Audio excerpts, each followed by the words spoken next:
thanks very much, everyone, for being here. I think this is, as Sylvia was just saying, such a great kind of forum for bringing together people that are working in the trenches and trying to study these things from kind of a more abstract perspective, and I think that that's just really valuable.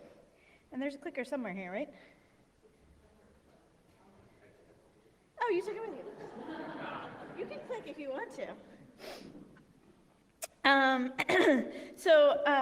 I'm kind of taking an opposite perspective from what you just saw today. So I'm going to talk about kind of an overview of some of the research that I've done specifically on looking at misinformation on social media, and especially how we can, how people can correct each other on misinformation on social media.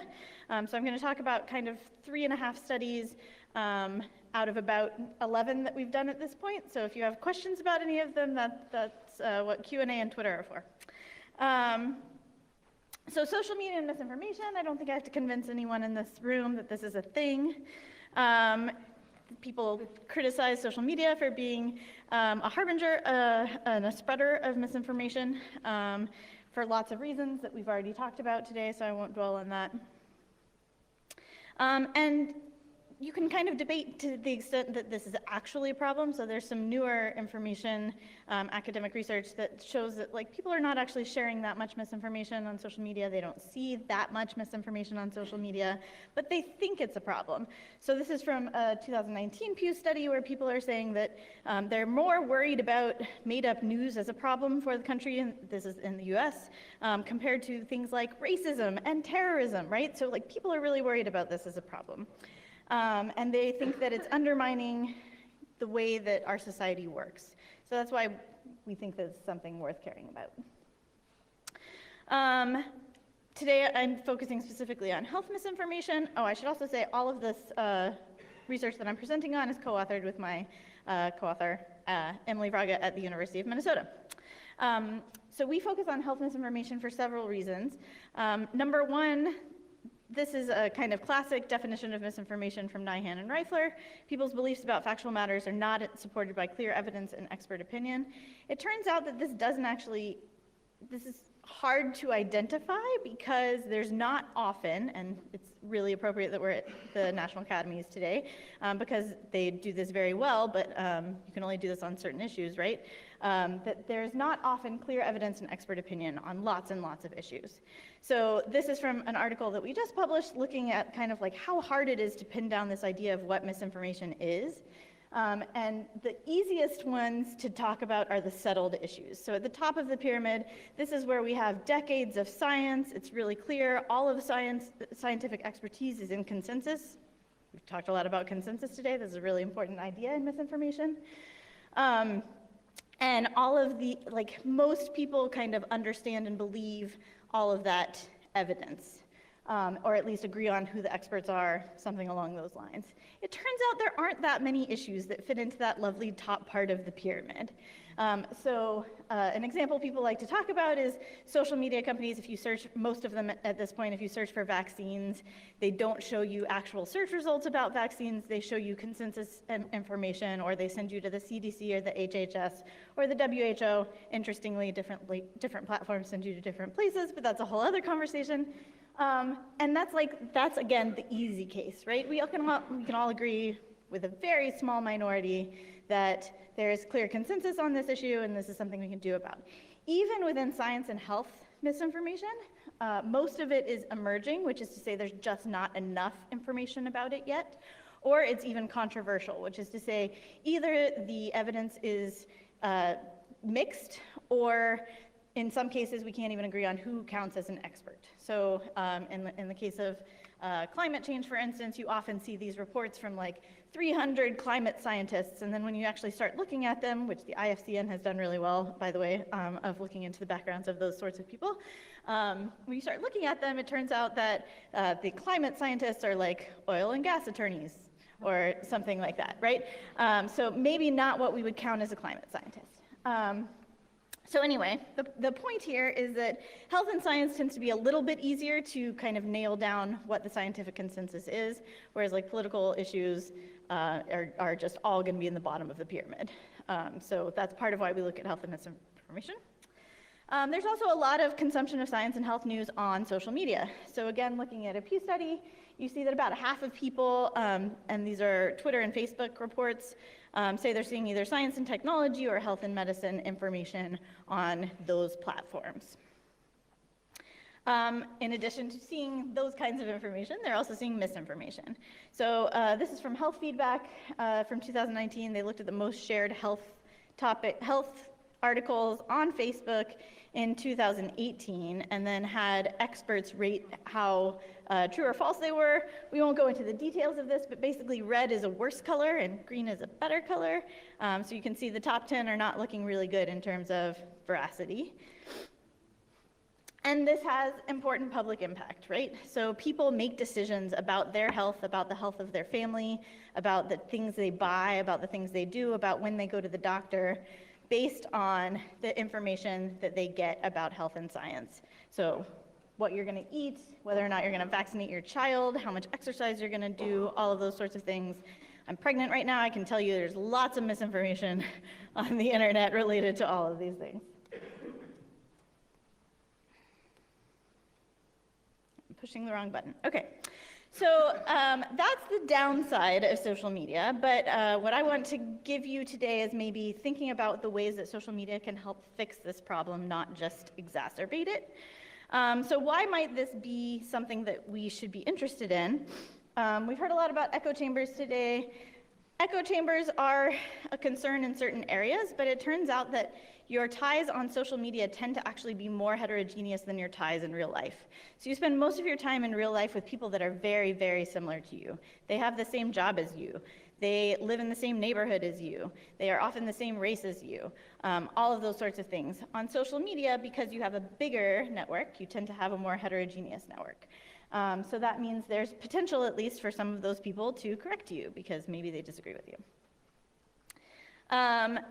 There's also what Emily and I refer to as observational correction, which is like the least sexy buzzword of all time, but we can't come up with a better word for it, which is that social media allows you to watch someone else get corrected. So this is an actual case from my Facebook feed, which I have anonymized, with someone sharing this like alleged story that Sharpie is giving away markers. This is not super nefarious misinformation, right? And someone, you can see down here at the bottom, corrects them and says, poor Snopes has actually fact-checked this story, and said, like, no, they're not actually giving away free markers, it's not true. So what I want you to emphasize here is that we don't care about this person on the top getting corrected. So maybe she updates her beliefs or maybe she doesn't. Or maybe she actually gets really pissed off because this person corrected her. What we really care about is basically all of you. So if this is part of your network, you get to watch that person be corrected, and you get that information at the same time that you see the original misinformation. And we think that that can be really powerful in updating your beliefs. So there should be a lower threat to identity because you're not getting corrected, someone else is getting corrected. Immediacy is really important here. So one of the things we know about correcting misinformation is that the faster you can do it in relation to when someone sees the misinformation, that matters. So if you're seeing it roughly at the same time, then that's important. And there's important scalability here, right? The average Facebook user has 700 Facebook friends. So we're talking about a lot of people that might see this happen in real time. Okay, so the spoiler, in case you like stop listening or I run out of time or whatever, is that this works. And I can tell you that it works on lots of different issues. So we've tested on genetically modified food, the safety of that, the origins of the Zika virus, the safety of sunscreen, whether you should get a flu shot, whether the flu shot can give you a flu specifically, weird things about raw milk. There's weird misinformation about raw milk on the internet. Don't drink raw milk, FYI. It's a bad idea. And it also works on lots of different platforms. So we've tested this on Facebook, on simulated Facebook feeds, Twitter feeds, Instagram feeds, and a video platform that resembled YouTube but wasn't technically YouTube. So that's kind of the overview of what I'm going to tell you, and then I'll kind of give you a little bit about how we actually do this. So the first thing that we tested originally back in 2014 was whether a correction coming from a social media platform itself could be effective in updating people's misperceptions. So roughly speaking, what you're seeing here is at the top is someone sharing a misinformation story. In this case, they're saying GMOs make you sick. And then this is the Facebook related stories functionality, which has changed a lot since 2014, so it doesn't look exactly like this anymore. But basically, if you click on a link, it shows you other stories you might be interested in clicking on to increase engagement. And we said, well, what happens if you put fact-checking information in those related stories? They actually do this now for things that have been fact-checked by their third-party fact-checkers. Essentially what we found is that this is really effective. So if you get information from the platform correcting you, on the left is a control group that didn't get that correction, and on the right is the group that got the correction. This is looking only at people that initially had misperceptions on the issue, so people that were initially misinformed about the safety of genetically modified food. And you see that there's a significant effect here. In general, I'll say across all of the studies we've done, we see somewhere between like a 10 and 25% effect in terms of drops in misperceptions. So it's not that like everybody is instantly converted, but there is, you know, a substantial effect at the individual level. And again, because this scales to a large number of people, we think that that's still a meaningful effect. It's worth noting that this was the one study that we have ever done where we had an issue that didn't work, and that issue was the safety of the MMR vaccine. So that seems to be an issue for which beliefs are so ingrained that it is really difficult to move people, and I think all of the people in this room that deal with misinformation probably get that. So then this was kind of what I really wanted to study was what about other users? So platform, okay, great, but I don't have a backdoor into Facebook to just tell them what to do, let alone all the other platforms. So what about individual users? Can they correct each other, and is that effective? Or do people just say like, oh, you're some nobody on social media, I don't care what you say? So it's the same basic design here, but at the bottom, instead of the correction coming from the platform, it's coming from other users. And they are doing basically exactly what the person in Sylvia's example of qualitative interviews was saying they were doing, is I look for a link and I share it and I tell them like, you know, you're not right. And this is basically what people are doing. They're saying there's scientific consensus that, you know, this isn't an issue or whatever. And they're sharing credible links, in this case, from Snopes and CDC. We varied those sources a lot in different studies, and I can talk more about that. So what we see is basically exactly the same drops. This is a slightly different scale than what you saw before, so it looks a little bit different. But basically the algorithmic correction is what we call the platform-based correction, drops about the same amount as in the previous study, and the social correction, where you're getting correction from other users, is almost exactly the same effect as you see with the platform-based correction. A couple caveats here. If you're a single user, you actually need multiple corrections to be as effective as it coming from the platform. So if you see someone share misinformation on social media and someone corrects them, you should actually correct them again, which is kind of counterintuitive and seems kind of like a dick move. But you should do it anyway, because that actually lends more credibility to that correction. And the second thing is you have to provide a source. So we tested this with sources and without sources, just providing the link, right? They couldn't even click on the link. And just showing that you had information to back up your claim was really effective. And then finally, because I know there are a lot of institutions, health organizations in the audience, can you play a role in this as well? And not surprisingly, the answer is yes, and you're actually a very credible source. So as Sylvia was talking about in her presentation, the CDC is a high credibility health organization. 80% of Americans, according to Pew, trust the CDC, and that's actually the rare situation where it goes across party lines. So you don't see a partisan divide on that issue. So same basic setup. You can see here we're testing it on Twitter instead of Facebook, but this one we actually did on both.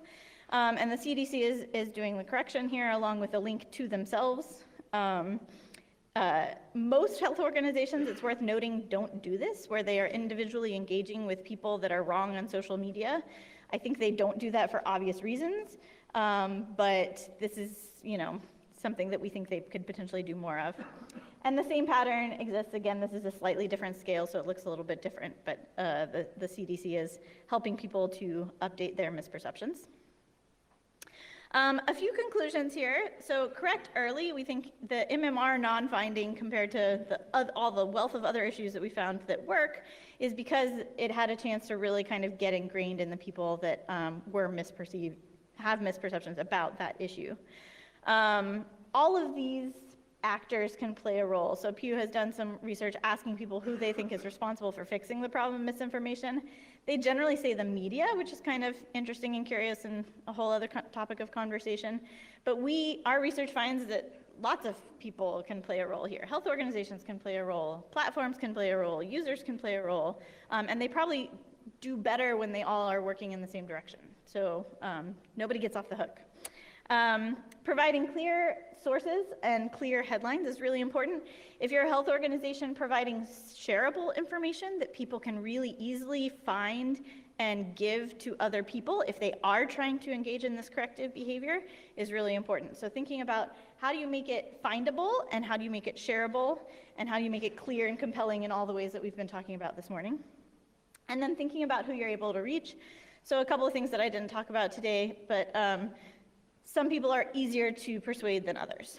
People that are really ingrained on a particular misinformation topic may not be that movable, and maybe that's not worth spending a lot of time and resources on to move people that aren't movable. So that is all, but I want to take advantage of the fact that I'm in this room with lots of smart people. The things that we are interested in doing to extend this research are first, trying to do this in the field. So if any of you are an organization, a health organization that's interested in pursuing this kind of research, please talk to me. Talk to me this way. We're also interested in figuring out how we motivate this kind of correction behavior. So how do we get people to do more of it, whether that's making things easier to find, easier to share, easier to do. So that's, if you are interested in those things, please come talk to me. Thanks.